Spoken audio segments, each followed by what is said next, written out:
A continuación, daremos inicio al segundo panel del día, Liberalismo y nuevas libertades. ¿Existen fronteras?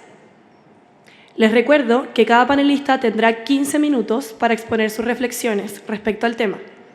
Una vez que haya terminado la ronda de exposiciones, habrá una segunda ronda donde cada expositor tendrá 5 minutos para agregar algún comentario a su propia presentación o para plantear observaciones a las otras presentaciones. Luego de terminada esta ronda de comentarios, cada expositor tendrá 2 minutos para plantear alguna réplica. Yo seré la encargada de tomar e indicarles el tiempo en cada exposición. Los micrófonos serán puestos en silencio al cumplirse los tiempos de exposición. Nos acompañarán en este panel en el siguiente orden: Silvia Izaguirre, licenciada en Filosofía y PhD en Filosofía de la Universidad Albert Ludwig de Freiburg, becaria de la Fundación Konrad Adenauer. Actualmente es investigadora del Centro de Estudios Públicos y docente en la Facultad de Economía de la Pontificia Universidad Católica de Chile. Benjamín Ugalde, licenciado en Filosofía y PhD en Filosofía en la Universidad de Chile. Desde el 2019 imparte el seminario Filosofía de la Economía en la Facultad de Filosofía y Humanidades de la Universidad de Chile. Max Colodro, sociólogo y analista político y PhD en Filosofía, exdirector de estudios del Ministerio de la Secretaría General de la Presidencia.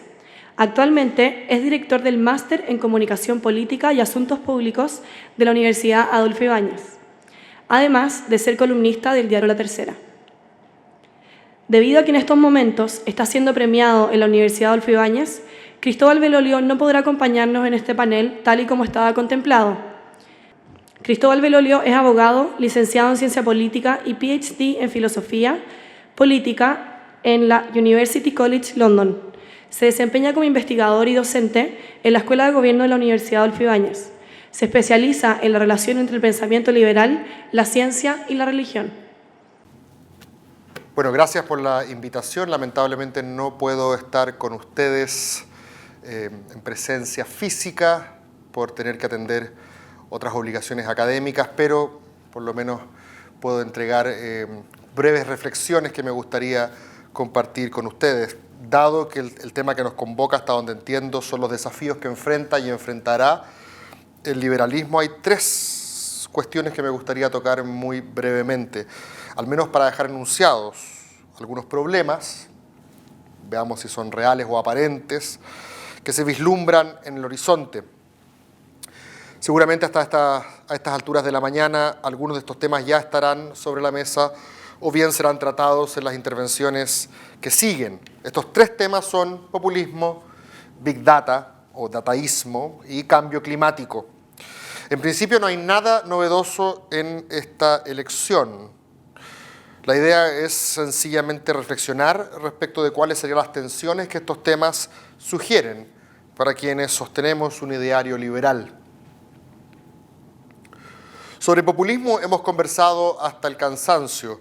Lo cierto es que la mayoría de las veces, cuando el término es usado por actores políticos, por los medios e incluso por intelectuales de la plaza, no corresponde exactamente al tratamiento que le da la ciencia política. Pero ni siquiera la ciencia política está de acuerdo. Así que yo voy a tomar partido por un tipo de conceptualización que pueden encontrar en la obra de Casmude, de Cristóbal Rovira, de Yasha Mounk, entre otros. En corto, esta conceptualización sugiere que el populismo es la exacerbación del ánimo o del espíritu democrático. O dicho de otra manera, el populismo es la respuesta democrática y liberal a un liberalismo cada vez menos democrático. Creo que es una conceptualización que merece una vuelta especial. Sabemos, desde Tocqueville y Mill hasta Berlin y Hayek en el siglo XX, que ser liberal no es lo mismo que ser demócrata. Aunque me parece una simplificación excesiva, algunos dicen que mientras los demócratas se preocupan de quién gobierna, los liberales se preocupan de cómo se gobierna, en el sentido de fijar los límites del poder. El liberalismo no fue siempre democrático. Hubo un tiempo en el cual fue la doctrina política de la burguesía de propietarios. El poder político hacía entonces las veces de policía o de gendarme para proteger esa propiedad. Esto cambió, decía siempre Norberto Bobbio, con la expansión del sufragio. Millares de no propietarios le exigieron al poder político que extendiera su radio de atribuciones. Entre otras cosas, le pidieron que redistribuyera esa propiedad. El liberalismo entró entonces en una fase de negociación con la democracia. A ese matrimonio por conveniencia le llamamos democracia liberal. Como en todo matrimonio, ambas partes tuvieron que ceder. El liberalismo aceptó el gobierno de la mayoría y la democracia aceptó la existencia de derechos y libertades individuales que no podían ser sacrificadas ni aún a pretexto de beneficio colectivo. Pero este matrimonio, bajo cuya vigencia hemos conocido periodos de inédita prosperidad, entró en una fase de desamor. Uno de los cónyuges está insatisfecho. Y esa es la democracia, que recela de un liberalismo que ha ido sustrayendo cada vez más ámbitos de su esfera decisoria. Es decir, el liberalismo le fue reservando espacios cruciales de la política a entes, procedimientos e instituciones desancladas del control democrático. He ahí el meollo del reclamo populista. Desde los foros multilaterales a los tratados internacionales, desde las cortes constitucionales a los bancos centrales, desde los comités de expertos a las agencias tecnocráticas, el populismo dice: basta, devuélvanme el control. Toda esta gente podrá saber mucho, pero nadie los nombró jefes. Desde esta perspectiva, el populismo es una reacción profundamente democrática, pero al mismo tiempo profundamente iliberal, en el sentido de que no asigna especial importancia a la protección de esos derechos y libertades individuales, que muchas veces solo pueden protegerse, efectivamente, a través de mecanismos y engranajes contramayoritarios. Según esta narrativa, el liberalismo se habría engolosinado, olvidándose de sus votos matrimoniales. No era nada dramático en tiempos en los cuales el crecimiento económico alcanzaba para todos. Nadie se quejaba de la falta de control democrático, pero los números de la economía global han cambiado y muchos se preguntan si acaso no hay modelos mejores, modelos no constreñidos por principios liberales. El caso de Viktor Orbán en Hungría es ilustrativo. Anuncia a los cuatro vientos y con orgullo que la suya es una democracia iliberal. Si esta es una narrativa persuasiva, el populismo es una reacción, un backlash, que nosotros mismos provocamos. La pregunta es si acaso estamos a tiempo de evitar un divorcio total. El segundo tema que me parece pertinente abordar es el ascenso de lo que el historiador Yuval Noah Harari denomina dataísmo, o la religión del Big Data. El problema del dataísmo, según la mirada de Harari, es doble. Por un lado, sustituye la voluntad presente por la voluntad agregada, y por otro lado, sustituye la voluntad individual por la voluntad colectiva. El liberalismo, se suele decir, es impenitentemente individualista. Esto quiere decir que las normas y las políticas coercitivas deben ser capaces de justificarse ante el tribunal de la razón individual, no de la familia, no de la comunidad, no de la nación. No voy a entrar aquí en la discusión de si acaso ese individualismo es esencialmente normativo o es puramente metodológico. Los individuos bien pueden escoger un proyecto de vida que se defina a partir de una experiencia colectiva, comunitaria o asociacional. Lo relevante es que dicha elección presuponga cierta autonomía individual. El problema del dataísmo para el liberalismo es que pareciera erosionar la necesidad de esa autonomía, pues los sistemas de agregación, piense en las redes sociales, reclaman tener un conocimiento más acabado de nuestro yo interior. Al menos son capaces de rastrear nuestros patrones de comportamiento y consumo de una manera que hace ociosa nuestra participación decisoria actual. Pero me da la impresión de que este problema es superficial. Es cierto que vivimos bajo la ilusión de que tomamos decisiones conscientes. políticamente en la cámara secreta, comercialmente en el supermercado, románticamente en una app de citas. Los sistemas de agregación pueden trizar esa ilusión al entregarnos mejores decisiones en cada uno de estos casos, mejores en el sentido que reflejan mejor nuestro historial de preferencias. Sin embargo, la cuestión compleja no parece estar ahí. La cuestión compleja está en verificar, a la luz de la neurociencia contemporánea, que el libre albedrío es efectivamente una ilusión. Desde el primer párrafo de On Liberty de John Stuart Mill, que los liberales han evitado referirse al problema del libre albedrío o a la libertad en un sentido metafísico. Nos hemos concentrado en la libertad política. El libre albedrío ha funcionado siempre como una hipótesis de trabajo, una premisa operativa, un telón de fondo sobre el cual desarrollamos nuestra vida social y política. Ha sido y sigue siendo un pilar central de la civilización y del propio liberalismo. Ya lo decía Dante cuando visitaba el purgatorio: sin libre albedrío no tendría sentido un esquema de recompensas y castigos. Pero la idea de responsabilidad individual por nuestros actos es fundamental para el liberalismo. Esa misma idea está bajo asedio. No habría un yo tomando decisiones, sino una cadena de procesos cerebrales estrictamente materiales. Es dudoso cuánto más pueda soportar un andamiaje normativo construido sobre la premisa del libre albedrío una vez que el consenso científico sugiera que dicha premisa es falsa. El problema, entonces, no es tanto que las redes sociales nos bombardeen con publicidad que saben que nos puede interesar, sino si acaso están activando mecanismos inconscientes que hacen ociosa la idea kantiana de autonomía individual, que es capaz, supuestamente, de sobreponerse a los deseos y de actuar conforme a un deber moral. Por supuesto, la pregunta auxiliar, pero clave, es qué relevancia le daremos al conocimiento científico a la hora de diseñar nuestras instituciones sociales. Esto no es nuevo. Varias políticas públicas se diseñan presumiendo que no somos los animales racionales que pensábamos. Pero se trata de un desafío que solo puede profundizarse. Y esto nos lleva finalmente al tercer desafío.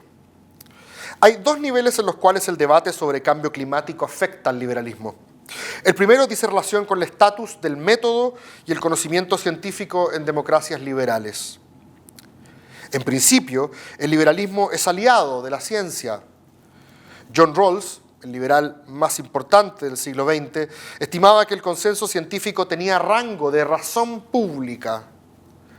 Esto es, las razones públicas entran al pool de argumentos capaces de justificar normas coercitivas. No así las razones religiosas, por ejemplo, que se presumen epistémicamente inaccesibles. ¿Hay algo respecto del método científico, han pensado siempre los liberales, que es distintivo? Representa un procedimiento de descubrimiento, ensayo y error que se conecta con la tendencia humana a encontrar evidencia para justificar nuestras creencias. No es algo enteramente distinto a lo que hace el ciudadano común en la calle, pensaba el filósofo Willard van Orman Quine, sino apenas su sofisticación, una aplicación sistemática y disciplinada del mismo tipo de razonamiento, pero controlando los sesgos cognitivos y confirmatorios que nos dominan. Al liberalismo, en principio, no le molesta el aspecto elitista o antidemocrático de la ciencia. Los liberales no son necesariamente tecnócratas, pero reconocen que hay ámbitos, como por ejemplo la descripción de la realidad fáctica, que no tienen que ver con la voluntad popular rusoniana. La ciencia es despótica en cuanto los hechos no admiten argumento político en contrario, escribió Hannah Arendt. De ahí el llamado del populismo a repolitizar la ciencia. Habiendo perdido la batalla de la evidencia, no les queda más que ampliar el radio de la deliberación democrática. Esto explica, a mi juicio, la fuerte correlación entre populismo y negacionismo científico, lo que es patente en el caso del cambio climático. En teoría, los liberales debieran ser los primeros en atender al consenso científico en la materia. No porque sea una verdad oficial o porque no haya derecho a discrepar, como erróneamente creen algunos libertarios, sino porque enfrentada una y otra vez a hipótesis alternativas, la tesis del cambio climático antropogénico ha resultado siempre fortalecida. Si la ciencia es razón pública en el sentido rawlsiano, los argumentos de los negacionistas climáticos deben quedar fuera de la deliberación política. Es una conclusión fuerte, pero se sigue de la predilección liberal por la ciencia como epistemología pública. Pero este es solo el comienzo del problema. En un segundo nivel, la pregunta sustantiva es ¿por qué los liberales debieran preocuparse por el cambio climático? La respuesta suele apelar a la noción de justicia intergeneracional. Desde la perspectiva liberal igualitaria, recordemos, hay una serie de contingencias arbitrarias que definen nuestra identidad y que deben quedar, por tanto, bajo un velo de ignorancia a la hora de escoger principios de justicia imparciales. Ser hombre o mujer, blanco o negro, rico o pobre, heterosexual u homosexual, católico o ateo, es moralmente irrelevante. Desde este punto de vista, también es moralmente irrelevante haber nacido en 1900 o en 1999. La idea de justicia intergeneracional enfatiza que el hecho de haber nacido en un determinado periodo no confiere ventajas o privilegios respecto de quienes nacieron en otro periodo. Dicho de otra manera, habrá justicia intergeneracional cuando las oportunidades de las generaciones futuras de satisfacer sus necesidades sean al menos similares que las oportunidades de las generaciones anteriores. Ese es el argumento sustantivamente liberal igualitario para enfrentar con decisión los probables efectos del cambio climático y actuar enérgicamente en su mitigación. Pero esta promesa filosófica tiene costos. ¿Cuánta coerción actual es necesaria para asegurar justicia intergeneracional? Una de las condiciones de éxito del proyecto liberal es que la desigualdad es buena en la medida que estaríamos peor en un mundo con igualdad forzada. Por lo mismo, la expansión del consumo y la democratización del acceso a bienes y servicios ha sido celebrada por el liberalismo global. Pero los actuales patrones de consumo podrían ser insostenibles, dañando en consecuencia la expectativa de justicia intergeneracional. Dicho en castellano, el liberalismo tendría que entrar en una fase restrictiva de producción y consumo para cumplir con su propia promesa. No está claro que pueda hacerlo. Mis amigos economistas liberales me dicen que no es necesario decrecer o acostumbrarnos a vivir con menos. Sencillamente hay que explorar formas de crecimiento que no hipotequen la promesa de justicia intergeneracional. Yo reconozco que no veo esas formas.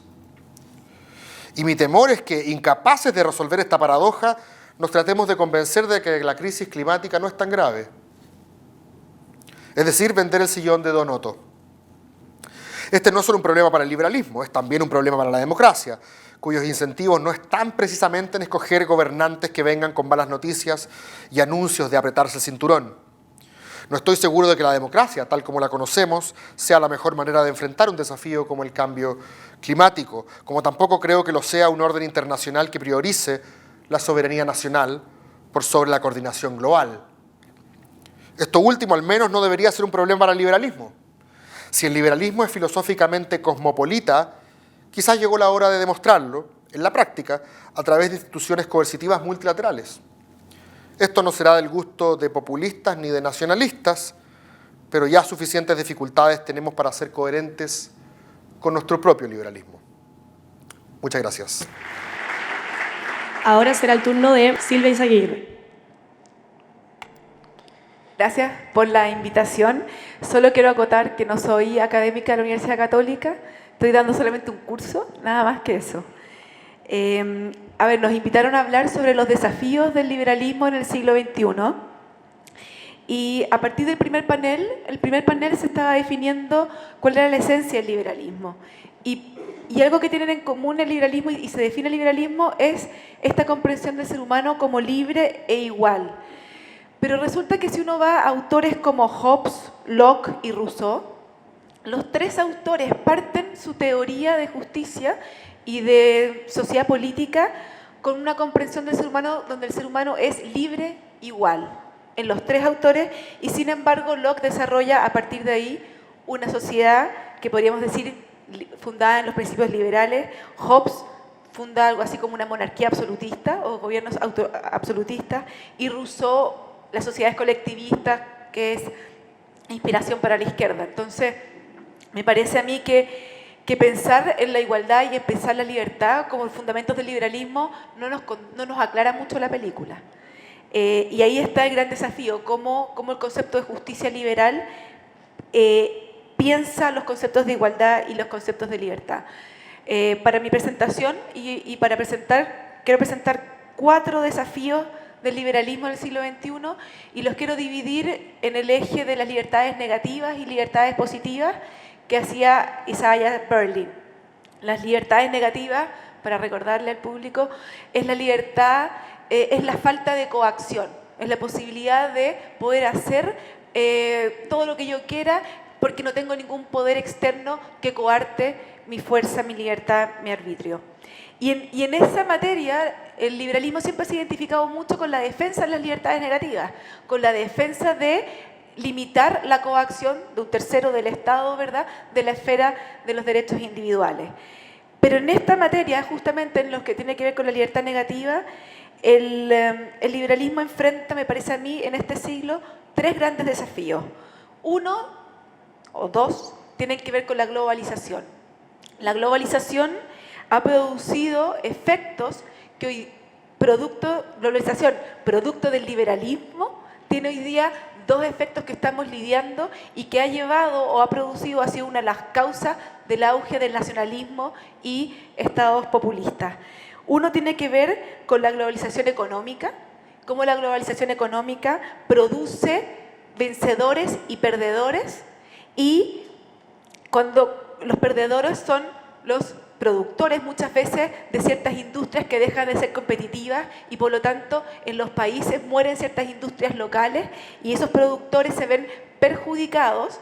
Hay beneficiados que son los consumidores, ¿verdad?, porque hay una mayor producción a un costo menor y con mayor eficiencia, pero hay perjudicados, y esos son los productores locales que hacen reaccionar muchas veces al proteccionismo, y es lo que uno observa hoy día en Estados Unidos, en Europa y en otras sociedades, cómo están surgiendo políticas proteccionistas en lo económico, producto de los perjuicios que conlleva la globalización económica en el corto plazo en algunos sectores.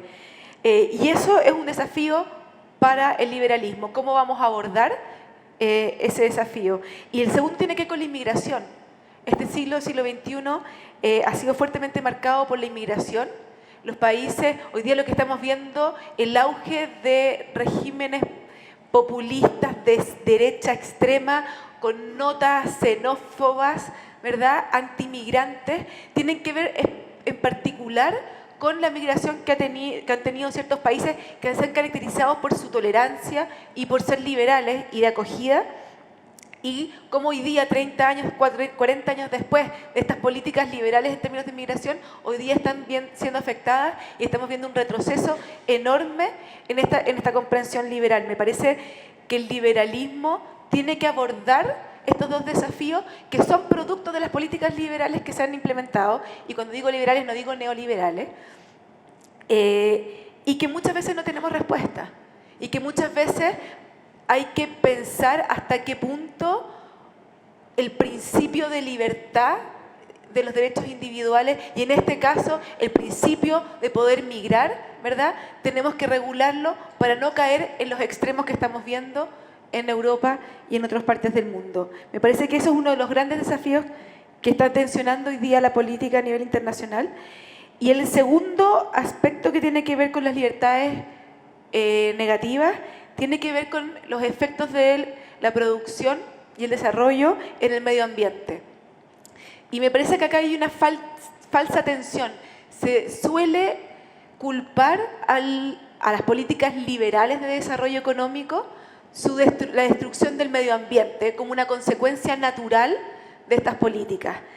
Pero si uno lee a economistas en realidad como Hayek, por ejemplo, o incluso Adam Smith y otros economistas liberales, uno se da cuenta que, en primer lugar, los liberales clásicos no están en contra de la regulación. Y de hecho, Hayek dice que el peor enemigo del liberal clásico es el laissez-faire, es la ley de la selva, la desregulación del mercado. El mercado requiere de regulación y requiere de instituciones fuertes que puedan fiscalizar que esas regulaciones se cumplan.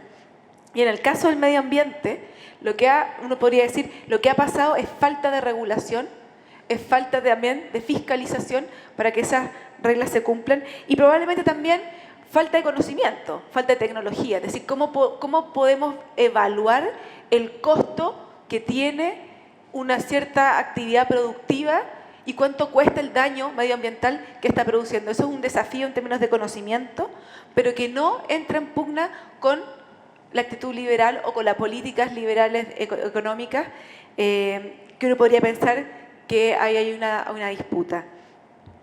Y respecto de las libertades positivas, las libertades positivas, a diferencia de las negativas, la libertad positiva tiene que ver con la capacidad que tienen las personas para poder llevar adelante su proyecto individual, su proyecto de vida. Y para poder materializar el proyecto de vida, no solamente se requiere de que fuerzas externas no coarten mi libertad, sino que también se requieren condiciones materiales para que uno pueda desarrollar y desplegar ese proyecto. Y por lo tanto las libertades positivas se asocian con estas condiciones materiales para que las personas puedan desarrollar sus proyectos.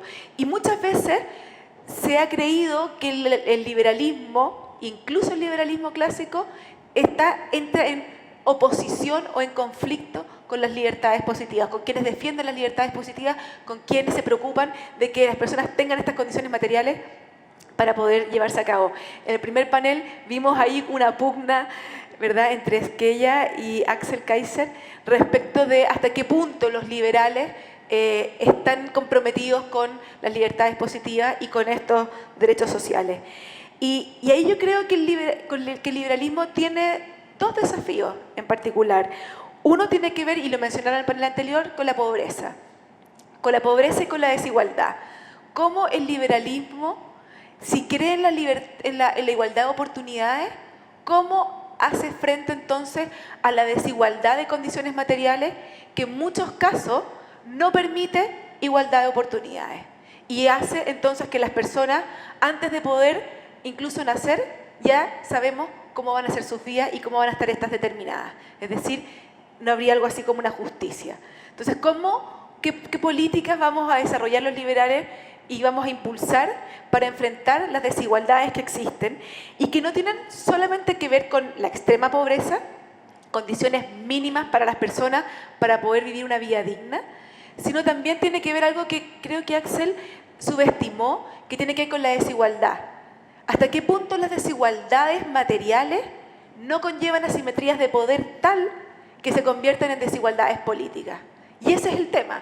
Yo creo que para un liberal clásico el conflicto no está netamente en la desigualdad material como tal, sino está en las consecuencias que conllevan las desigualdades materiales que repercuten en desigualdades políticas, ¿verdad?, que hace entonces que no seamos iguales, que hayan personas que pesan más que otras a la hora de tomar decisiones. Y en ese sentido, el liberalismo ahí tiene un desafío que enfrentar.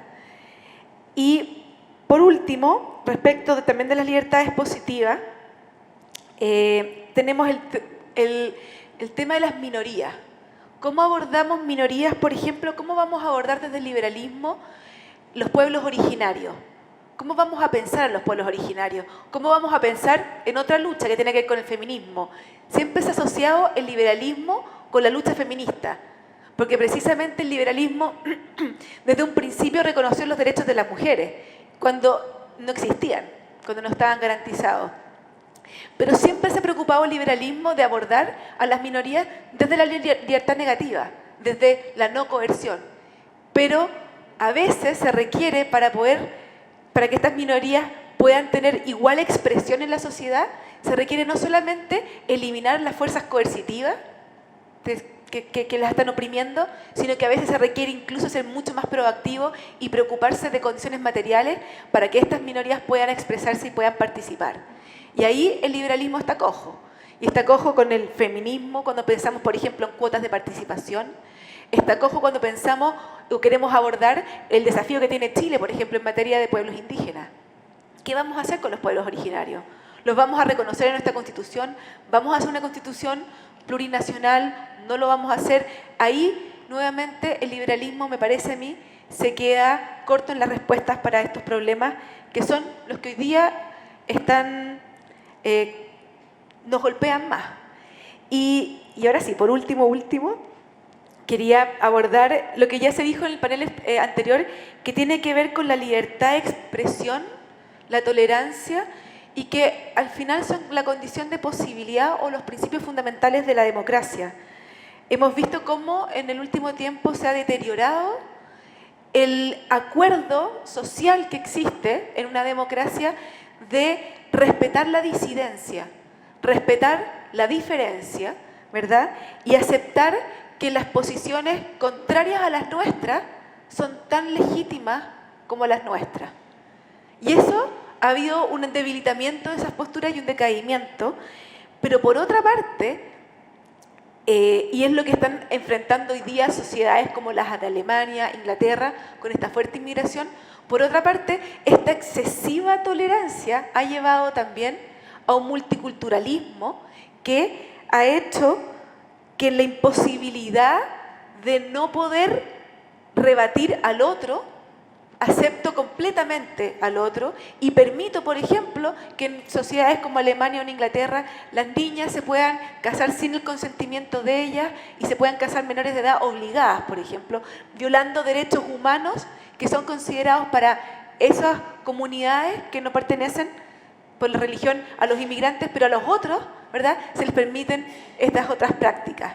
Entonces, ¿cómo esta tolerancia que profesa el liberalismo y es constitutiva de la democracia, ¿verdad?, no necesariamente cae en un relativismo moral y no cae entonces en el multiculturalismo, que es en parte lo que ha provocado las crisis que estamos viendo hoy día en países como Holanda, Suecia, Dinamarca, Alemania, etc.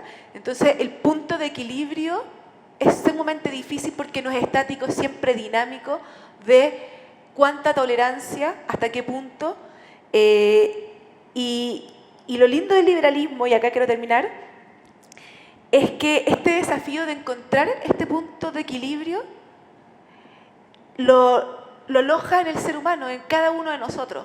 Kant, que para mí es como la gran expresión del liberalismo, Kant le entrega la responsabilidad de encontrar este punto de equilibrio en cada uno de nosotros, en el individuo, porque esa es su responsabilidad ética, porque ser libre, según Kant, ser libre es poder normar o guiar nuestros actos en función de nuestra razón y en función de los principios éticos que cada uno de nosotros nos hemos dado a nosotros mismos. Y por lo tanto eso nos hace seres autónomos, pero también seres responsables de nuestros propios actos y de los actos que hoy día ocurren también en la sociedad. Y no podemos endosárselos a nadie, ni a los congresos, ni a los políticos, sino que radican en nosotros mismos. Y es lo que nos hace ser al final personas éticas que en cada momento tienen que asumir la responsabilidad de sus propios actos, porque de ellos depende el principio ético que tienen que mandárselo. Y ese yo creo que es el gran desafío del liberalismo. Gracias. Muchas gracias, Silvia. El siguiente en presentar será Benjamín Ugalde. Bien, muchas gracias a la Fundación para el Progreso por la invitación. Me disculpo porque voy a leer la presentación, espero que no sea demasiado árida y también me disculpo por la velocidad que voy a tener que leerla. Liberalismo y tecnología, la falacia cientificista. Nuestro panel lleva por nombre Liberalismo y Nuevas Libertades. ¿Existen fronteras? Este sugerente título de inmediato nos pone frente a ciertas dificultades o aporías. ¿A qué nos referimos con libertades? Nuevas libertades, fronteras. Para evitar confusiones no hablaré aquí, como usualmente se hace de manera un tanto artificiosa, a mi juicio, de libertad económica, política o individual por separado. Más bien me referiré lisa y llanamente a libertad de acción o libertad a secas. El liberalismo, podría decirse, es una filosofía política que tiene que ver, entre otras cosas, con una específica comprensión de la soberanía y de la autoridad política, como pensaba Locke, con su legitimidad y con la justificación de ciertos derechos personales o individuales. Dicho de otro modo, al liberalismo le preocupan los límites de la actuación de terceros sobre nuestra acción espontánea o libre. Sin embargo, con estos planteamientos surgen de inmediato otras dificultades. ¿Cuáles son estos límites o fronteras de la acción de terceros sobre nosotros? Y viceversa, ¿cuáles son las fronteras que debemos autoimponernos a la hora de tratar con los demás? ¿Tienen siquiera que haberlas? Como es bien sabido, para el liberalismo clásico el problema fundamental fue el de los límites de la acción del Estado sobre el individuo, tal como lo expresara con claridad Wilhelm von Humboldt ya en el año 1792. Claro, los liberales de antaño tuvieron que enfrentarse a las monarquías absolutistas. Hoy tenemos estados de derecho y gobiernos aparentemente más benévolos. Sin embargo, su capacidad de hacer daño incluso se ha incrementado en relación a los estados monárquicos. Para hacerse una idea de esto, basta considerar el nivel de destrucción que propiciaron los estados totalitarios durante el siglo XX. A pesar de ello, hay quienes piensan que hoy debemos tener menos preocupación sobre los límites de la acción estatal y gubernamental. Por el contrario, muchos creen que se debe dar más poder al Estado para hacer frente al peligro que representaría la tecnología o el cambio climático. Explicaré en un momento por qué esta me parece una mala idea. Pero la verdad es que no existen soluciones mágicas. Ni el liberalismo ni nadie las tiene. Y aunque muchos quisieran, tampoco existen cánones del actuar liberal correcto. Si así fuera, esta filosofía política que es el liberalismo no sería más que un manual de soluciones. Y por cierto, no lo es. Pero volvamos al problema de las fronteras o límites de la libertad. Frente a esta paradoja de la acción, el filósofo alemán Immanuel Kant, recién mencionado, un viejo olvidado liberal, respondió con un principio muy sencillo pero contundente. Me refiero al principio de la reciprocidad. Kant decía, cito, «Obra de tal modo que uses la humanidad tanto en tu persona como en la persona de cualquier otro, siempre como un fin al mismo tiempo y nunca solamente como un medio». Fin de la cita.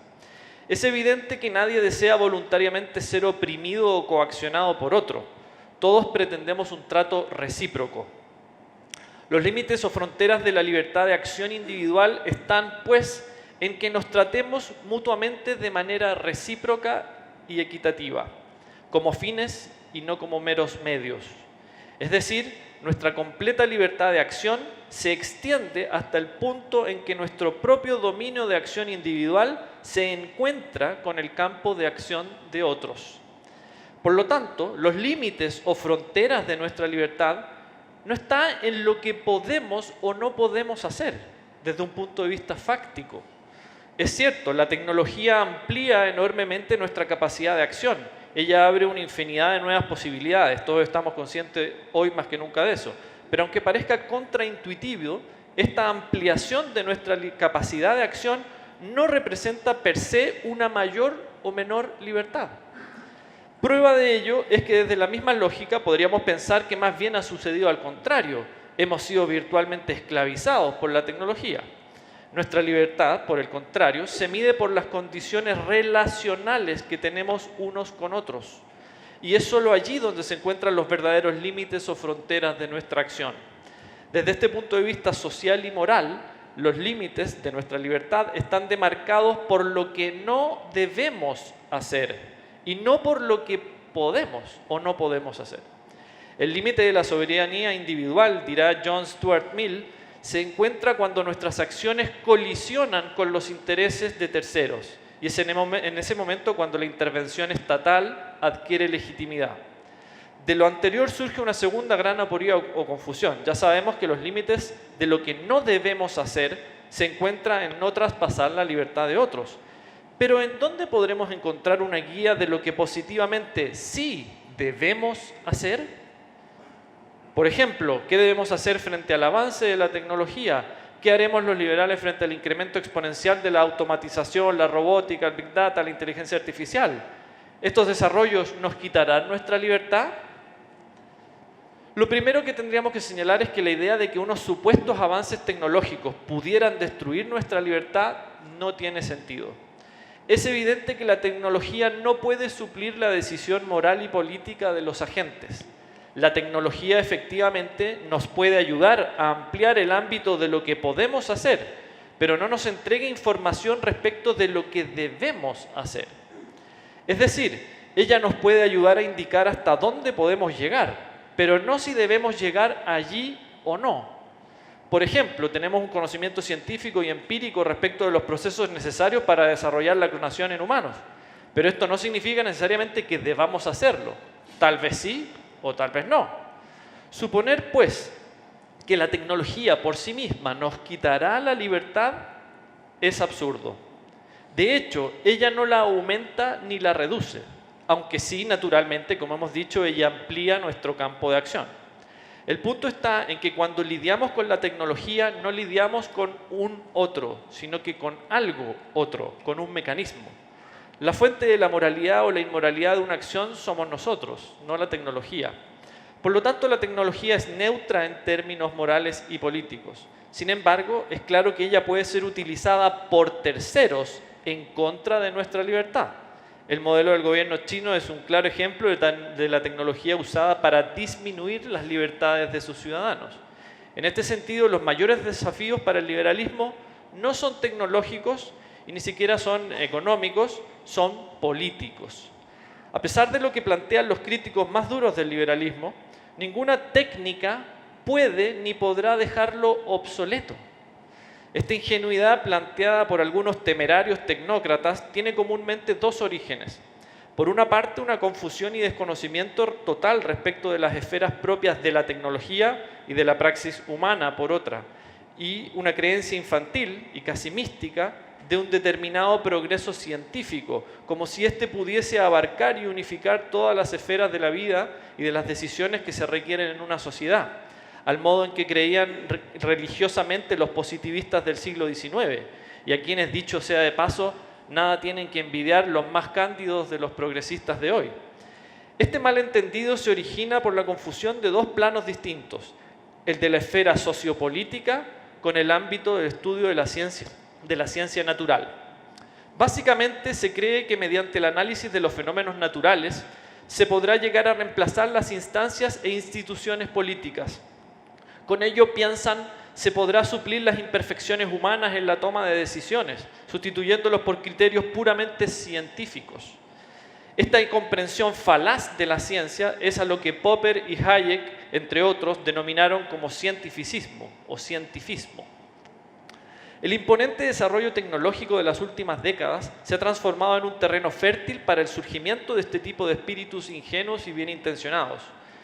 Ahora sí, piensan, la ciencia nos dará las herramientas para terminar con todas las tribulaciones humanas.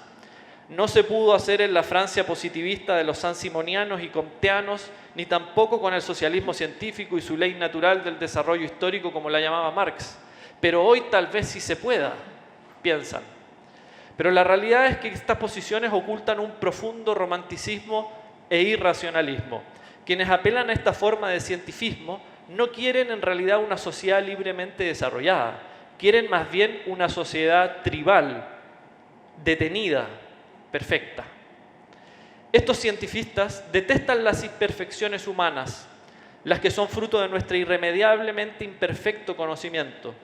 Pero cuando se produce un gran avance en el saber humano, como sucedió antes del positivismo durante el siglo XVIII y como ha sucedido durante las últimas décadas con nuestra revolución digital, estos románticos y racionalistas parecen volver a la carga, a la manera de una contrarrevolución de la ciencia, como la llamó Hayek. El cientifismo comporta un proyecto en apariencia racionalista, pero más bien lo mueven posturas acríticas y mistificadoras. En este sentido, a tal punto llegó la confusión del cientifista, del positivismo de Comte, que éste consideraba el estudio de la sociedad como literalmente una física social, obviando que la sociedad y los fenómenos que le acompañan requieren de una aproximación y un estudio específico, distinto. Es bastante evidente que las regularidades y las leyes que encontramos en la física no las podemos replicar lisa y llanamente en el estudio de la sociedad. Karl Popper comprendió que esta distinción era fundamental no solo para el desarrollo de las ciencias sociales, sino también para una correcta comprensión del liberalismo y de nuestra vida política en una sociedad abierta, democrática y pluralista. Por ello, en 1961 afirmó lo siguiente: el liberalismo está basado en el dualismo de hechos y normas, en el sentido de que postula la búsqueda de normas siempre mejorables, sobre todo en el campo de la política y de la legislación. Fin de la cita. Popper se refería con esta afirmación básicamente a dos cosas. Por una parte, planteaba con ello que toda norma humana debe ser claramente diferenciada de los simples hechos empíricos observables. Una cosa es el estudio de la naturaleza, de sus regularidades y tendencias, y otra muy distinta es la acción moral o legislativa contenida en la esfera de la praxis humana. Hasta donde sabemos, los primeros en descubrir y describir esta diferencia fueron los griegos, y en particular los sofistas. Ellos hablaban por una parte de la physis, la naturaleza, los hechos o fenómenos, y por otra de los nomoi, las normas o leyes convencionales. El estudio de la naturaleza correspondía por esa época de manera primordial a la física. Hoy hablaríamos más bien de las ciencias naturales o empíricas. En cambio, el proceso político y legislativo se desenvolvía, y lo hace, por cierto, hasta hoy, en una esfera distinta del quehacer humano. De allí se puede concluir que toda norma, legislación o política es de carácter tecnológico y no puramente natural, es decir, es fruto de una producción o tecne humana. En este sentido, el liberalismo también es una forma de tecnología política. Esto no significa en absoluto que toda norma sea arbitraria o un mero constructo, como los sueños pseudo-racionalistas de los cientifistas. Dentro de los procesos sociales tecnológicos, la mayor parte de ellos son de carácter espontáneo y no intencionado, como pensaban Hayek y también Popper. Lo que buscaba justamente Popper al realizar esta afirmación acerca de la separación entre hechos y normas era mostrar que todo intento de subsumir un ámbito bajo el otro no solo implicaría un error lógico y conceptual, sino que en la práctica nos podría llevar a afirmaciones sumamente peligrosas y temerarias, como sucedió precisamente con los positivistas más radicales. Y también, recordemos, con algunos darwinistas sociales. Estos últimos, como se sabe, intentaron derivar sus postulados éticos desde un enfoque puramente científico, natural o evolutivo. Por mucho que nuestro conocimiento plantee que los hechos son de una cierta manera determinada y que el estudio que hacemos de ellos siga ciertos procedimientos, eso no implica que los fenómenos sociales deban estudiarse exactamente del mismo modo, y menos que se pueda traslucir a partir de esas teorías acerca de los fenómenos ciertas normas sociales determinadas. Por otra parte, además, para Popper los hechos son fenómenos empíricos que tienen una existencia, pero nunca podemos conocerlos de manera absoluta, como a veces se plantea ingenuamente desde posiciones cientistas. Pues aunque podamos avanzar efectivamente en el perfeccionamiento de nuestro conocimiento, este mismo posee un carácter fundamentalmente distinto al de los hechos empíricos. Todo conocimiento científico es irremediablemente provisional, decía Popper. Nuestro conocimiento no puede subsumirse a sí mismo como fenómeno sujeto de estudio. Hay en ello una imposibilidad lógica. Lo segundo que quería plantear Popper en esa frase citada más arriba, el liberalismo postula una búsqueda de normas siempre mejorables, sobre todo en el campo de la política y la legislación, es que dada la diferencia básica entre hechos y normas y la limitación epistemológica a la que nos vemos enfrentados, es imposible llegar a establecer de manera definitiva un conjunto de normas sociales y políticas que nos permitan gobernar de manera infalible, sin cometer errores y avanzando ciegamente hacia un progreso indefinido. Como hemos visto, esto ya acarreó grandes problemas durante los siglos pasados. Toda esta confusión se produce en el fondo por el desconocimiento de cómo, de cómo opera la ciencia. Una teoría científica es un conjunto de propuestas, tesis, hipótesis que intenta explicar una serie de fenómenos empíricos. Sin embargo, esta explicación científica nada puede decirnos respecto de las normas que como sociedad debemos adoptar para hacer frente a esos fenómenos o hechos que la ciencia estudia. Por lo tanto, lo que pensaba Popper era que el liberalismo debía tener una reflexión crítica respecto de la información que la ciencia nos entrega y que no podemos científicamente caer en la falacia de suponer de que el conocimiento empírico es igual a ciertas normas sociales o políticas. Muchas gracias. Muchas gracias, Benjamín. Ahora será el turno de Max Colodro. Buenos días.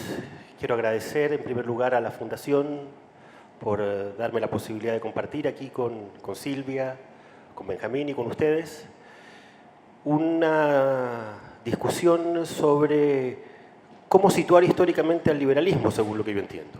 Liberalismo en el siglo XXI.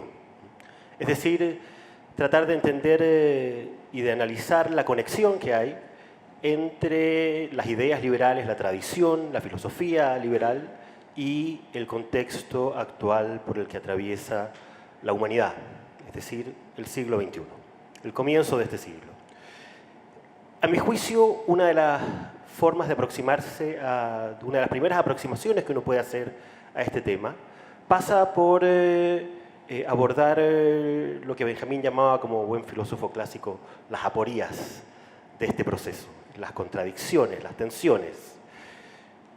Para mí hay una gran tensión, una gran aporía en lo que representa el mundo actual respecto de lo que son las ideas y los principios generales del liberalismo en general, más allá de las familias, de las distintas familias que componen esta comunidad llamada el liberalismo. El mundo atraviesa hoy día por un proceso de globalización que lo que está haciendo básicamente es redefinir completamente los límites, las fronteras de lo que es público, social, individual, particular. El Estado moderno es una creación relativamente reciente, no tiene más de 300, 350 años. Y lamentablemente a nosotros nos cuesta mucho poner eso también en un cierto contexto. Tendemos a mirar la realidad política en función de las lógicas y de los límites racionales y territoriales del Estado, y no nos damos cuenta de que el Estado es una creación reciente y que, como toda creación humana, lo más probable es que esté condenado a desaparecer. En buena medida, lo que estamos enfrentando en este siglo es el proceso de la desaparición del Estado moderno. Esa es la esencia de lo que estamos viviendo desde el punto de vista de lo que llamamos la globalización. Y eso supone desafíos muy importantes para el individuo, para la política, sin ninguna duda, para la organización económica, para el comercio mundial, para el desarrollo de las ciencias, del conocimiento, de la tecnología, y para la manera como los individuos se desarrollan en este contexto. Y yo creo que ahí es donde está precisamente una de las primeras aporías de este fenómeno. En este contexto donde se liberalizan las lógicas con las cuales circulan personas, mercancías, informaciones, se ha generado un cambio cultural muy importante, al menos en el mundo occidental. En general es un cambio que va abarcando cada vez más extensiones del planeta y de la población mundial, pero al menos en Occidente ha sido muy fuerte en una primera etapa. Los individuos tienen aparentemente hoy día mucho más libertades para ejercer su propia individualidad, para escoger opciones sexuales, alimentos, para decidir cómo relacionarse con los otros, para decidir si se tatúan el cuerpo, si se ponen un piercing o si se hacen un corte de pelo al estilo Vidal. Es decir, hoy día en el ámbito de las libertades personales, individuales, valóricas, pareciera ser que tenemos una dimensión de realidad cada vez más potente, autónoma, independiente de lo que puedan ser coacciones externas. Liberalismo negativo. Y eso es cierto. Efectivamente, en el ámbito de nuestra vida individual pareciera que tenemos hoy día muchas más opciones para vivir nuestra vida como queramos, respetando obviamente, al menos en el principio general, la manera como deciden vivir los demás. Pero hay una realidad distinta que también está asociada al mundo y a la lógica de la globalización, que apunta exactamente en el sentido contrario. La globalización de los procesos políticos, de los procesos económicos, la globalización de las lógicas de poder que hay en el mundo hoy día, hace que los individuos tengan cada vez menos control de las realidades políticas, de las realidades económicas, de las realidades que tienen que ver con el desarrollo de la ciencia y de la técnica. Los individuos en ese campo, en esa área, individualmente incidimos cada vez menos. Aquí lo que hay son lógicas inmanentes, lógicas de carácter global, transnacional, que hacen muy difícil que un individuo aislado en un determinado lugar, aunque sea en una posición de poder muy relevante, Donald Trump, por ejemplo, tenga todavía el poder de decisión que en esa misma posición de poder habría tenido frente a estos procesos hace 10, 15, 20 o 50 años atrás. Algunos dirán afortunadamente. Pero el hecho concreto es que a nivel global, cuando uno mira el proceso de la globalización como un todo y mira las lógicas de construcción de poder, de reordenamiento de poder, tanto a nivel político como económico, lo que uno percibe al final del día es que el individuo pesa en su especificidad cada vez menos. Michel Foucault llegó a decir que en el mundo de la modernidad tardía el poder estaba siempre en otra parte. Y es cierto, hoy día el poder está siempre en otra parte. No sabemos muy bien dónde. ¿Dónde se toman las grandes decisiones? ¿Cómo se toman?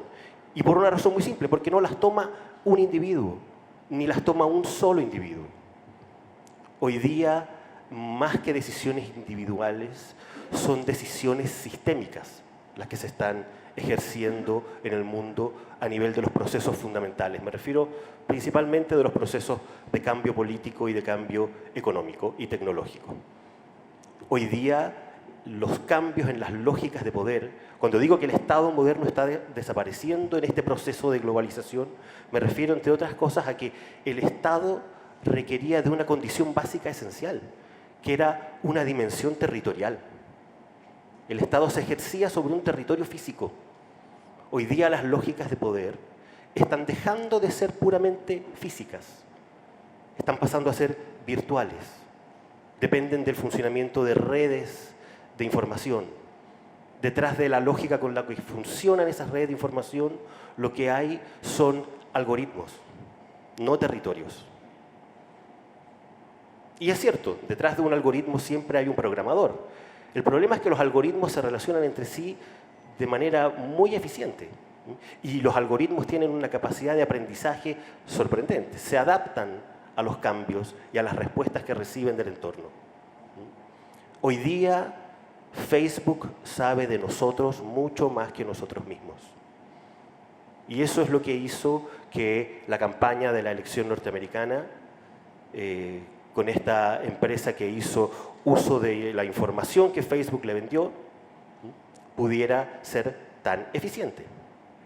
Porque lo que se hizo ahí fue usar la información que provenía de los usuarios de Facebook, aunque los usuarios de Facebook no fueran conscientes, y de hecho la mayoría no lo era, de la información que transmiten, a través de sus decisiones, a través de sus me gusta, no me gusta. Uno no se acuerda de las cosas a las que le puso me gusta o no me gusta hace 5 años atrás. Los algoritmos sí se acuerdan y sí relacionan. Relacionan con cosas que estamos escogiendo y decidiendo hoy día.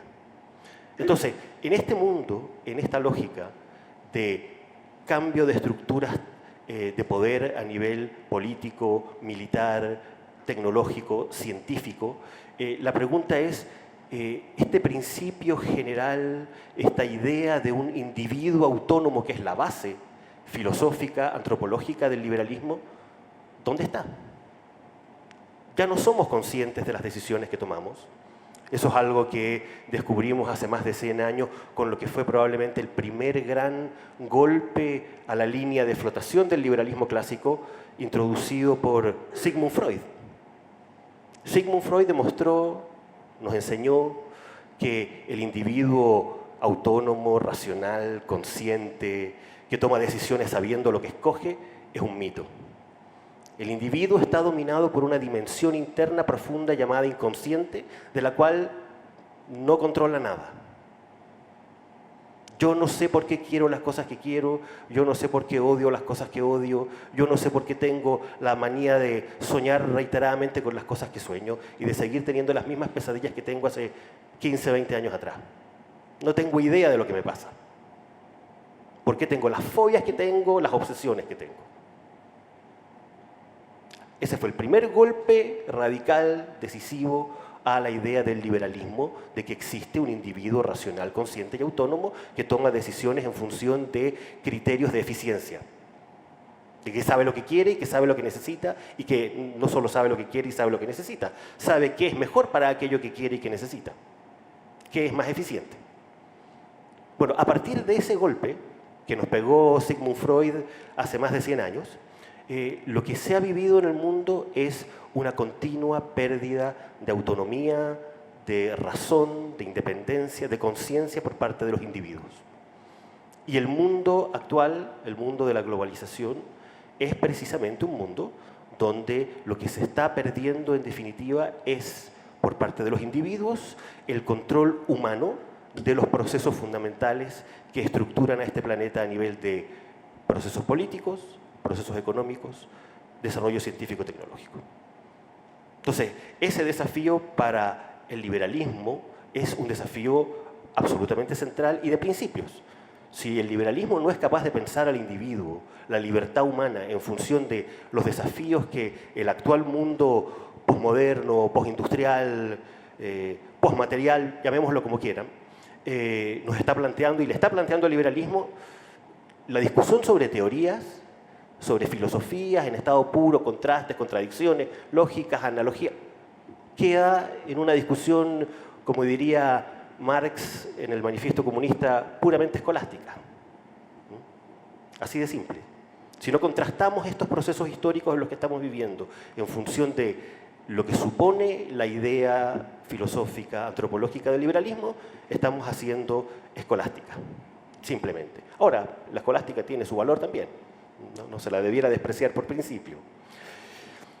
Y es precisamente, y con esto me imagino que ya voy acercándome al tiempo final, con esto uno de alguna manera puede empezar a entender por qué en el mundo moderno, en este mundo globalizado, interdependiente, transnacional, con lógicas de poder que pasan de lo territorial a lo transterritorial, a lo extraterritorial, y con estos individuos que, como decíamos en la primera parte, tienen cada vez más opciones de libertad individual y de libertad valórica como que fueran bienes de consumo.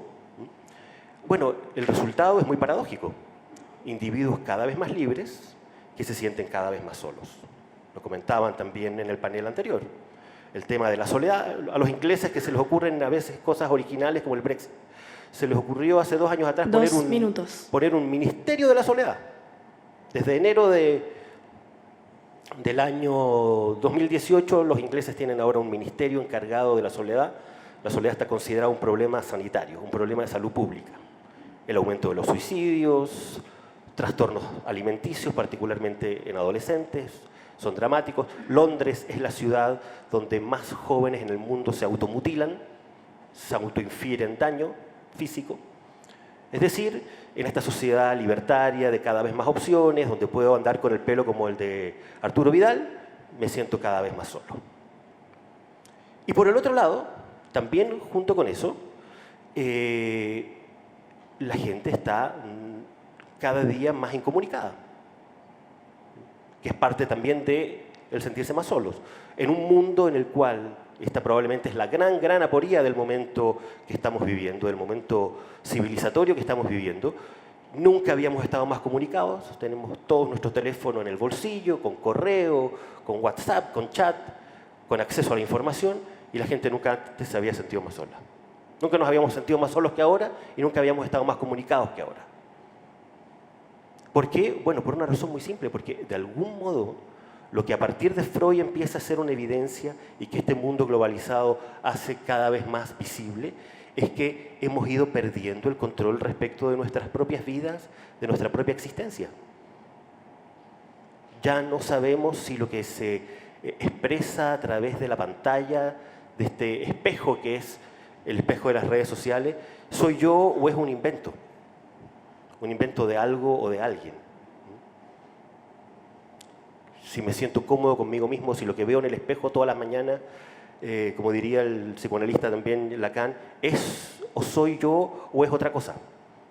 ¿O es también un producto del funcionamiento de las redes sociales, del intercambio de información, de las lógicas de poder con las que se hoy día articulan las redes políticas, las redes económicas y sobre todo el desarrollo científico-tecnológico? A mi juicio, si el liberalismo no es capaz de sentarse a la mesa para enfrentar estos desafíos que son los desafíos de la época, de la era, del momento civilizatorio que estamos viviendo, finalmente el liberalismo tiende a confirmar que es más bien una nostalgia, una ilusión de un pasado que ya no existe y que tiene poco que decir a estas alturas respecto de este futuro complejo y cada vez más complejo que nos va a tocar afrontar.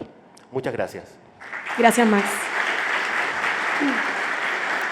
Ahora, cada expositor tiene 5 minutos para agregar algún comentario a su propia presentación o para plantear observaciones a las otras presentaciones. Silvia. Sí, qué difícil. Me quedé aporía, con puras aporías. A ver, sí, pero es complejo porque no comparto con Max el punto de partida de Freud, de que somos al final esclavos de nuestras pasiones, que nuestras decisiones al final responden a un subconsciente que nunca conocemos.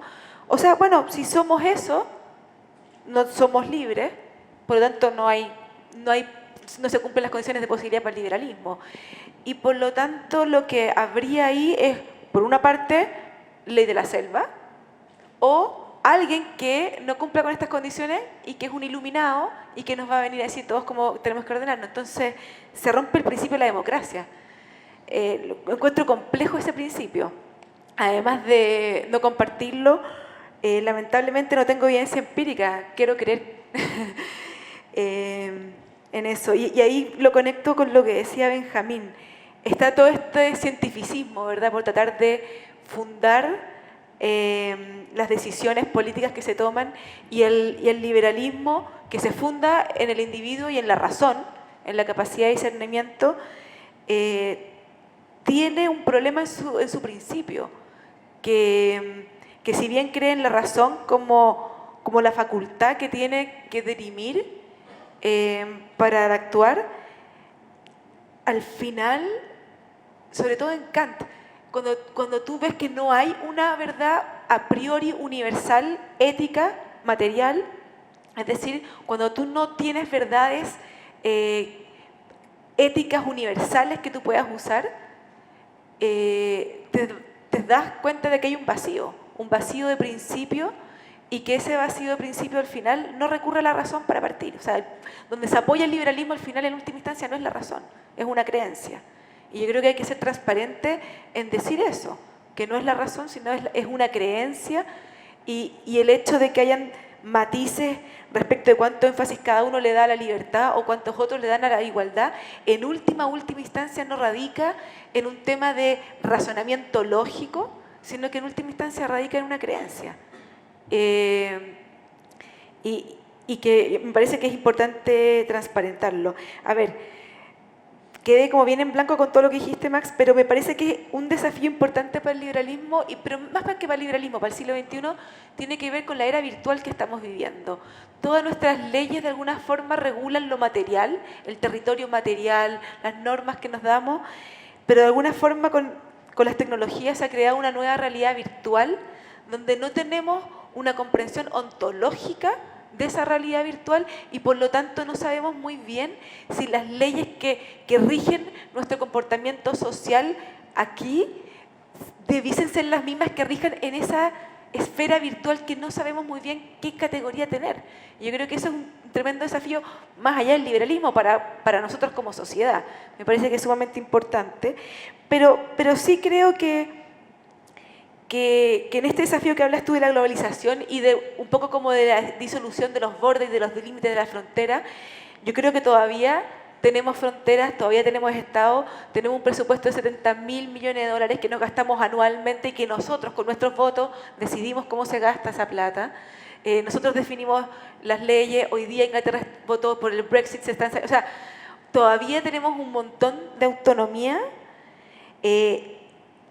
pero a pesar de esta disolución, o sea, a pesar de que se está cada vez diluyendo más, creo que el liberalismo es la mejor respuesta, porque el liberalismo, Un minuto. a diferencia de otras posiciones políticas, en el liberalismo cabemos todos. Esa me parece que una de las fortalezas del liberalismo, en el liberalismo caben todos, porque el liberalismo se trata de respeto y de que todo individuo tenga su lugar y tenga la posibilidad de su expresión.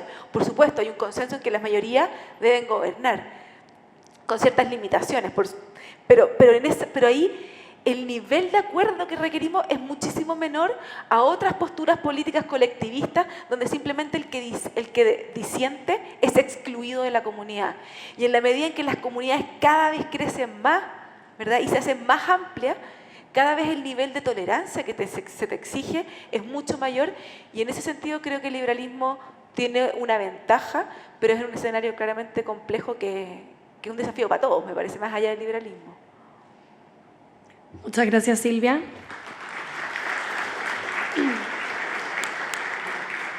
Benjamín. Sí, bueno, tal vez partir un poco aquí vamos a hacer como una suerte de ping-pong, pero voy a partir por lo que planteó Silvia. Yo pienso que no es necesario suponer de que el liberalismo tiene como trasfondo una creencia. Me parece que esta idea de que hay una supuesta creencia metafísica como trasfondo, ¿no es cierto?, en el liberalismo, no es la mejor forma de comprenderlo.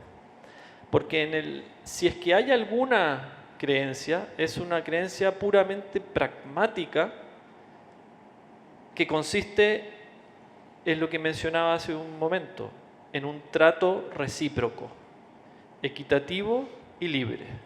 Es decir, y esto, prueba de ello, ¿no es cierto? Yo hice esta referencia a los griegos, a los sofistas. Bueno, entre los griegos se desarrolló lo que ustedes conocen probablemente, la democracia, ¿no es cierto?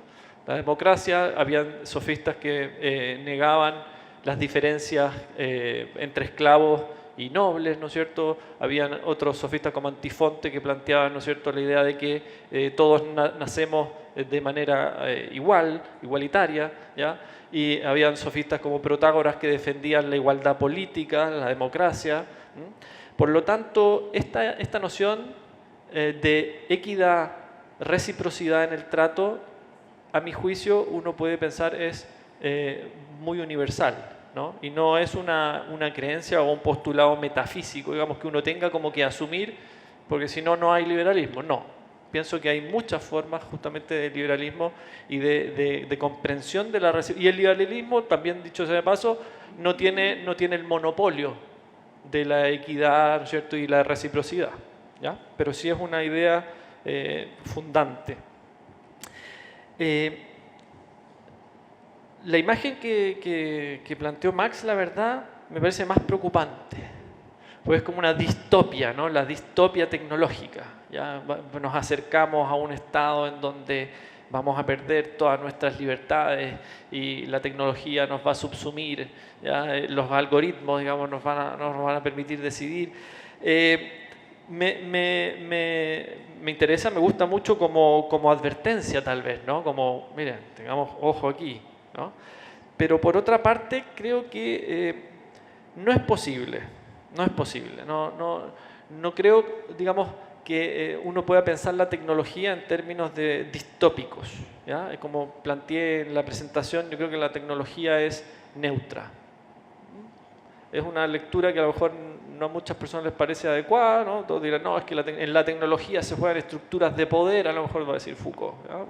Bueno, la tecnología es neutra, depende del uso que se hace de la tecnología, si es para el bien o para el mal, para la libertad o contra la libertad, etc. Pero la tecnología por sí misma no presenta, ¿no es cierto?, no nos lleva, digamos, a la distopia.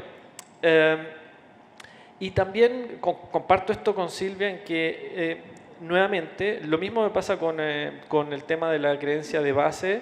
No hay, el liberalismo no supone el libre arbitrio como creencia de base. Esto es extraño, ¿no? Uno puede decir, no, es que la voluntad... El liberalismo, en el fondo, el liberalismo político, insisto, no supone el libre arbitrio. El libre arbitrio es un dogma metafísico, ¿ya?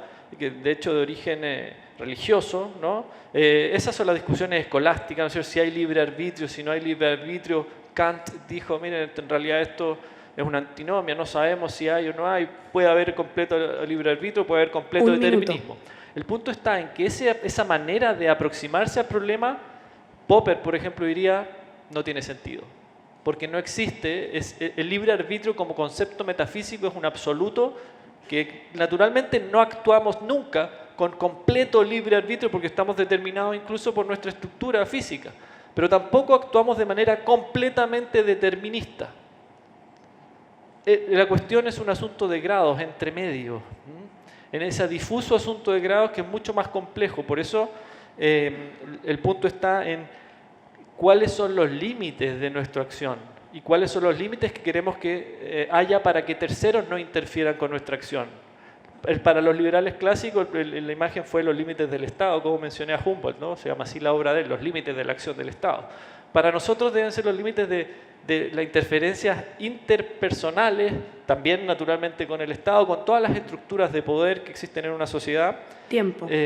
Pero sobre todo, ¿no es cierto?, en nuestras relaciones interpersonales y, por qué no, también cuáles son los límites que le vamos a poner a la tecnología, para que la tecnología no invada ciertos aspectos de intimidad, de privacidad, de datos, etc. Ese es el punto, yo creo, más relevante. Gracias. Muchas gracias, Benjamín. Max. Sí, voy a recapitular porque me siento en la obligación de contestar. A ver, yo he tratado de presentar esto en función más bien como de una cierta caricatura. Obviamente, Freud jamás pensó y nunca lo sostuvo que el descubrimiento del inconsciente y de los procesos inconscientes en la constitución del yo llevara a que la conciencia deje de existir, a que la conciencia esté completamente determinada por el inconsciente y a que el individuo no tenga ninguna capacidad de tomar decisiones conscientes. O sea, hay algo, ahí hay un paso, hay una complejidad en la manera como se relacionan las dimensiones conscientes, preconscientes, inconscientes, que es algo bien complejo en la historia y que ha tenido además variantes y concepciones distintas en la historia del psicoanálisis. Ahora, si uno puede legítimamente no creer en el tema de que uno tiene determinaciones inconscientes. Eso también es legítimo. Hay corrientes en psicología muy importantes que sostienen que el inconsciente es una construcción metafísica y que no tiene mucho sentido explicativo. Respecto de la evidencia empírica, yo creo que la mejor evidencia empírica, o sea, si uno tuviera que poner algún tipo de evidencia empírica respecto de qué es el inconsciente y cómo funciona el inconsciente, si Silvia quisiera tener evidencia empírica de cómo funciona su propio inconsciente, le recomendaría que le contara a un especialista qué es lo que ve en las manchas de Rorschach. Si ves solo manchas, quiere decir que no hay inconsciente ahí. Efectivamente. Pero en general la mayoría de la gente ve muchísimas cosas en las manchas de Rorschach. Respecto de la idea de que vamos hacia un mundo casi orwelliano, totalmente controlado por la técnica y la tecnología, es cierto, es una figura que ha estado presente en la historia del pensamiento, sobre todo del siglo XX, de la literatura, del cine, del arte, pero también es una metáfora. O sea, también es una imagen que de alguna manera lo que busca es mostrarnos un estadio extremo de algo en función precisamente de mostrarnos procesos, tendencias y de, ojalá, alertarnos también respecto de ciertas cosas. Probablemente, a mi juicio, la que mejor termina reflejando este mundo es Matrix. Un mundo donde ya no sabemos si estamos dentro o fuera de esto que Silvia llamaba el mundo de lo virtual. Ya no tenemos la capacidad de distinguir si somos seres conectados o desconectados al mundo de la tecnología, pero en estricto rigor, seamos sinceros, nos cuesta mucho vivir desconectados. ¿Para qué estamos con cosas? Hoy día, los que hacemos clases en la universidad con jóvenes de 20, 22 años, los jóvenes prefieren que les amputen un brazo a que les quiten el celular, francamente. O sea, el tema de estar conectados y de no poder desconectarse es hoy día un tema filosófico, sociológico, psicológico, conductual, muy complejo, que tiene que ver también con estas cosas como el problema de la soledad, el problema de la automutilación, de la desconexión total con el otro.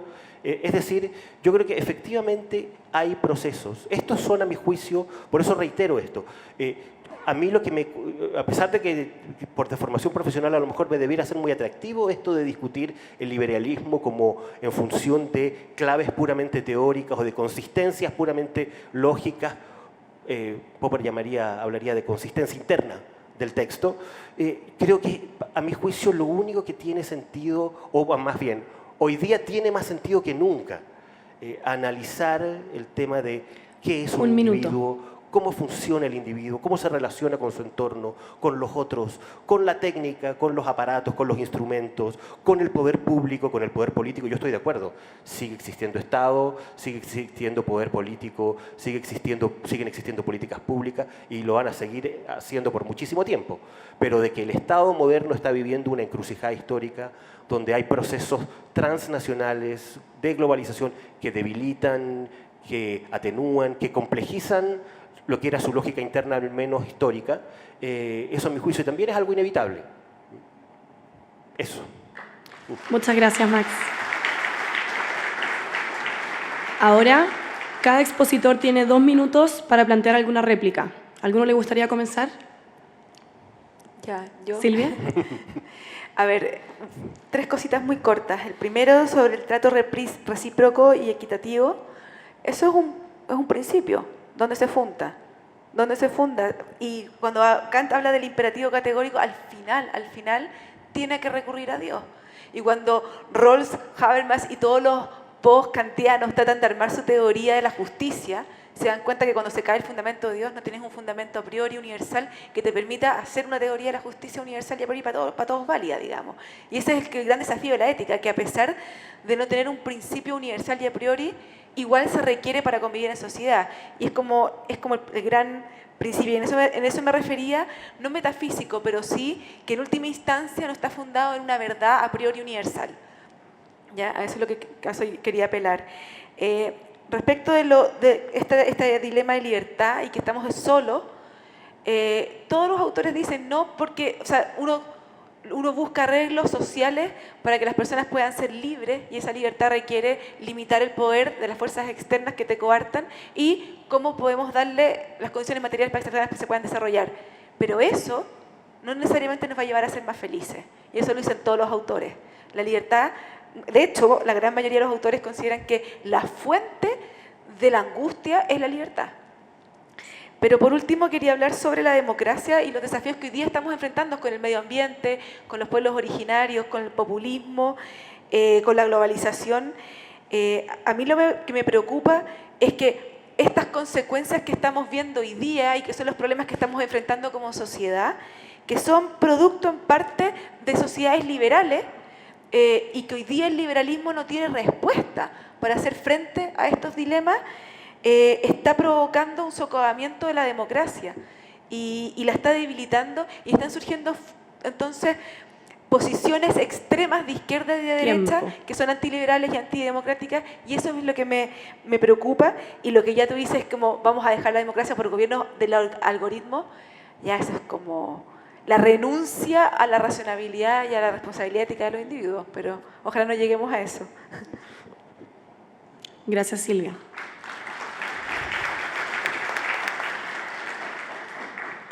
Benjamín. Bueno, solo yo creo recalcar un poco lo que también planteé en parte del texto, es que el desafío del liberalismo no es un desafío tecnológico, no es un desafío económico, es un desafío político, porque en la política, ¿cierto?, es donde se juegan las decisiones de cómo nos relacionamos, cómo nos interrelacionamos, y lo que busca el liberalismo es un trato, y vuelvo a decirlo majaderamente, recíproco, ¿no? Por eso la idea del humanitarismo, el humanismo, y el humanitarismo en particular, es muy importante para el liberalismo. Y en todos los autores que de alguna manera defienden ideas a las que llamamos, ¿cierto?, grosso modo liberales, tienen principios humanitaristas. Por ejemplo, Protágoras decía, el hombre es medida de todas las cosas, ¿ya? Kant hablaba de la humanidad, tratar la humanidad, ¿no es cierto?, de todos de manera igualitaria, equitativa. Por lo tanto, pienso que el desafío político del liberalismo es cómo nos enfrentamos y qué decisiones tomamos frente a las nuevas tecnologías, pero esas decisiones no son tecnología, es decir, no responden a la tecnología misma, sino que son decisiones de orden político, ¿ya? ¿Hasta qué punto vamos a permitir que las tecnologías interfieran en nuestra intimidad o en nuestro ser? Pero en el fondo también esto es un llamado bastante pragmático, en el sentido de que el liberalismo no se juega en cuál es la esencia del liberalismo, cuál es la esencia de la naturaleza humana, cuál es la esencia de aquí, de esto, cuál es la esencia de esto o lo otro. Se trata en cómo nos relacionamos, ¿no? Por eso el desafío del liberalismo, a mi juicio, es un desafío político. Queremos un trato equitativo, recíproco, que no haya coacción de terceros, que no se nos impongan, que no haya autoritarismo. Esos son los desafíos del liberalismo, y por eso pienso que el liberalismo no puede quedar obsoleto por ninguna tecnología, porque no trata de cuestiones tecnológicas propiamente tal, sino que trata de cuestiones en el fondo que son políticas. Gracias.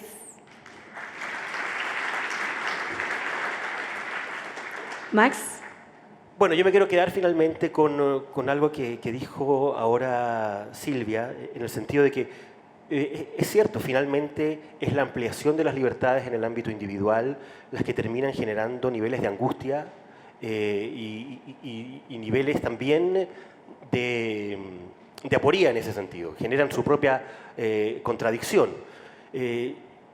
Estamos viviendo un mundo donde la manera de conversar, de discutir, y en eso también coincido, le hace mucho daño a la democracia. La incapacidad de ponerse en el lugar del otro, de entender los argumentos del otro, de querer entender los argumentos del otro, de respetar al otro aunque tenga diferencias conmigo. La lógica con la cual abordamos es cosa de ver el tema del feminismo el año pasado, ahora el tema del ambientalismo y del cambio climático, etc. Nos cuesta mucho tener aproximaciones moderadas. Hay un sector muy importante de la sociedad que tiende en este contexto de mayor angustia a los fundamentalismos, a los fanatismos, a eso que Axel llamaba las lógicas tribales. Si uno mira las redes sociales funcionan con lógicas de barra brava. Nadie conversa sobre nada. Es simplemente un intercambio de descalificaciones y de insultos. Entonces, creo que efectivamente también en eso, respecto de ese tipo de fenómenos, el tratar de entender cuál es la naturaleza de esos fenómenos. ¿Por qué una sociedad que amplía libertades en el ámbito de la cultura, de las opciones sexuales, de los valores, genera esta aporía de fanatismos, fundamentalismos, intolerancia, lógicas tribales? Es también uno de los desafíos actuales y principales que tiene el mundo y el pensamiento liberal. O sea, eso también es parte del nombre que tiene este panel, los desafíos del siglo XXI. Tiempo. Estos son los desafíos del siglo XXI. Este es uno de los principales. Muchas gracias. Muchas gracias, Max. Damos por finalizado el segundo panel. Agradezcamos con un fuerte aplauso nuevamente a los expositores por su participación.